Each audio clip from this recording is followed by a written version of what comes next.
இங்கே ஹீரோனோட ஹெல்ப் மூலயமா அந்த பாதிக்கப்பட்ட பொண்ணு போலீஸில் கம்ப்ளைண்ட் கொடுத்ததுக்கப்புறம் அந்த 3 பணக்கார பசங்களையும் அரெஸ்ட் பண்ணி விசாரிக்க ஆரம்பிக்கிறாங்க. கோர்ட்டுக்கும் வந்துடுது. இந்த பொண்ணுக்கு ஒரு கவர்மெண்ட் சைட்லேருந்து ஒரு வக்கீலையும் அரேஞ்ச் பண்ணுறாங்க.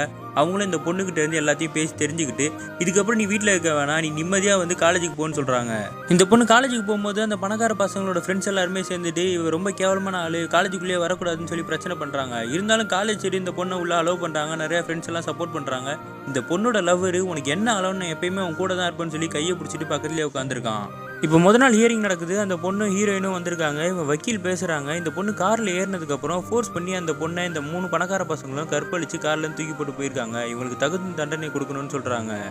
அப்போ இந்த பணக்கார பசங்களோட வக்கீல் பேசுகிறாரு, நம்ம உலகத்தில் பொண்ணுங்களுக்கு ஆதரவாக நிறையா சட்டம் இருக்குது, அதை இந்த பொண்ணு யூஸ் பண்ணிக்கிறா. அன்றைக்கி இந்த பொண்ணு காரில் ஏறினதுக்கப்புறம் இந்த பொண்ணு இவங்ககிட்ட காசு கேட்டிருக்கா.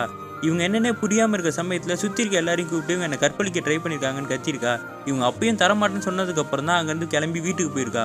இவ அப்போவே போலீஸில் கம்ப்ளைண்ட் கொடுத்துருக்கலாம்ல, 3 நாள் கழிச்சு இப்போ தான் கம்ப்ளைண்ட் கொடுத்துருக்கா. இவங்க எல்லாருமே வந்து நிரபராதி, இவங்களை விட்டுருங்கன்னு சொல்லி வாதாடுறான்.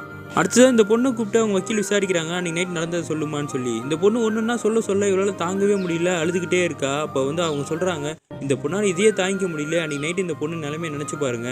இந்த பொண்ணோட உடம்புல இவனுங்க 3 பேரோட டிஎன்ஏவும் இருந்திருக்கு, அதுக்கான சாம்பிள்ஸ் எல்லாமே ரிப்போர்ட்டில் இருக்குன்னு சொல்லி எடுத்து ஜட்ஜுக்கிட்ட கொடுக்குறாங்க. அடுத்ததான் அன்றைக்கி நைட்டு இந்த பொண்ணை காப்பாற்றின போலீஸை கூப்பிட்டு விசாரிக்கிறாங்க. அன்றைக்கி நைட் நீங்கள் இந்த பொண்ணை காப்பாற்றினீங்கல்ல, நீங்கள் ஏன் போலீஸில் கம்ப்ளைண்ட் வந்து ஃபைல் பண்ணலன்னு. அப்போ அவங்க அம்மாவுக்கு நாங்கள் ஃபோன் பண்ணோம். அவங்க அம்மா தான் வேணாம், என் பொண்ணோட வாழ்க்கையே போயிடும்னு சொன்னாங்க, அதனால தான் நான் பண்ணாமல் விட்டுட்டேன்னு அவர் சொல்கிறாரு.